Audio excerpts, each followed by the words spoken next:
Welcome to Stone Watch, and this is my open spoiler discussion for Falcon and Winter Soldier Episode 4, The Whole World is Watching. And if you haven't already, please smash that subscribe button and click on that bell so you can be notified for future videos. And be sure to give this video a thumbs up. Wow, man, I mean, holy shnikes. I gotta say that this episode was just epic. Even though that the action sequence that we got in this episode wasn't like on the big scale like it was compared to the other ones that we got in the previous episodes. Even though that the fight scene in this thing was awesome, and what we got at the end of this episode was just like, whoa, did we just see that? Kari Skogland and Derek Kolstad team up again this week, but we knew that was going to be the case because that's what it said on Wikipedia. So we knew that he was going to be the writer for these last two episodes, but I found out after last week's video that he was the writer for the first three John Wick films, which is pretty damn cool. Now, I'm not sure if he did the fourth one, but I know he did at least the first three.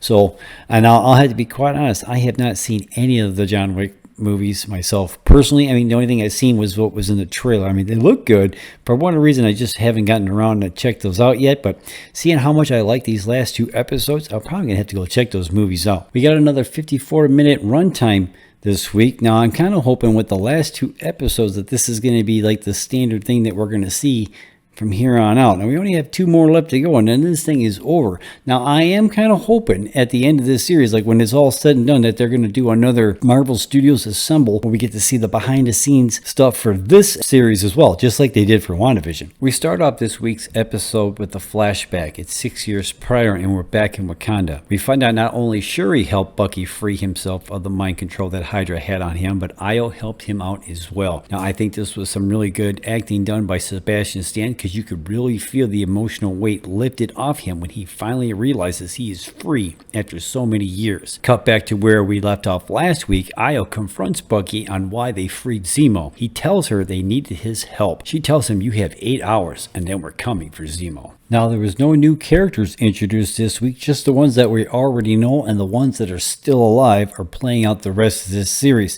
Now, again, with only 2 episodes left, there is still a possible chance that we could get a surprise cameo in this series, but it's really hard to say. I don't know. With only 2 episodes left to go, I don't know if they're actually going to bring in someone that we weren't really expecting, but that would be really cool. I mean, I have a couple of theories on who could possibly pop in this series, but I'm not really sure if that's actually going to happen, but it is possible. Like, we could still maybe, just maybe, we could see a old man Steve pop in this series. I mean, he could just, because everything that's going on, especially in this episode, he could be going, "Hey, what the hell are you guys doing? Didn't I give the shield to you?" Now, it does appear that Zemo has been plotting and planning this thing for quite some time. Now, according to Bucky in this episode, it was Zemo that came up with that escape plan. He just needed a reason to bust out.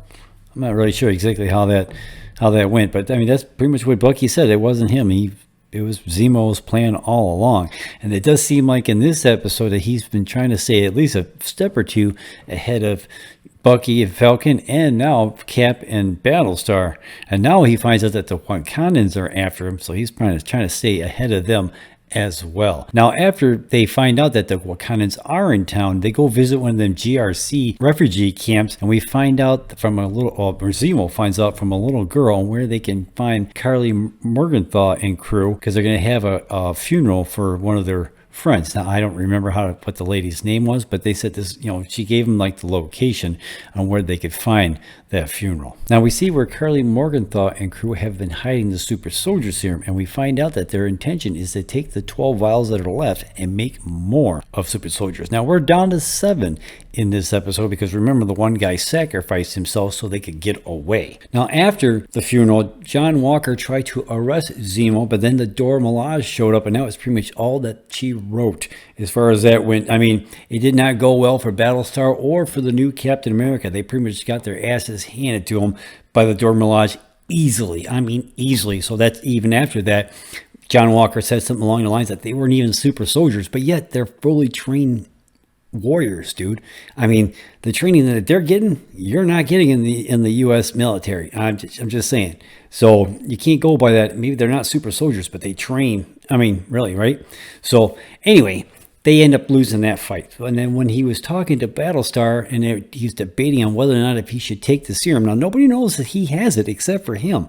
Now, after he has this conversation with Battlestar, now Battlestar seems to be his moral compass. Throughout this whole entire series, we see that he constantly goes to Battlestar to like to be his judgment call. And let's not forget that Bucky didn't fare well with the Dora Milaje either. I mean, Io pretty much took him out really quick. She did some kind of like poking thing with his mechanical arm, and it just pretty much fell right off. I mean, that was just freaky, and the look on his face was like, what the hell just happened? And he didn't know that could actually happen. So that was kind of funny and really freaky at the same time. Now, after Karli Morgenthau pretty much threatens Sarah and her 2 sons, and she tells Falcon about this, there's a meeting to be had. Now, Falcon gets a hold of Sharon and asks for a little bit more help. She says that maybe I can reroute a couple satellites to give you a hand, which is kind of weird. Now, there's a big, huge theory online that everybody thinks that, that Sarah Carter is possibly the power broker, which it is possible. It just seems like, she's got an awful lot of power going on there over in Mandrapore, you know what I'm saying? So who knows? I mean, that's the theory that's going out there, and it is possible. I mean, who can just conjure up random satellites to use, right? I mean, that's kind of weird. Falcon and Bucky meet up with Morgenthau at the coordinates that she gives to Sarah. Now, when they arrive at the location, they realize this was not where they were supposed to be. This was just a distraction from the actual target, Captain America and Battlestar. And then the camera cuts over to where they're at. They went to that GRC camp. They get Battlestar and Captain America get separated. But then this is when we realize that John Walker has taken the super soldier serum after he fights Flag Smasher, and he bends the pole, and the Flag Smasher's like, oh, this is not good. So he takes that guy out, but Battlestar gets captured.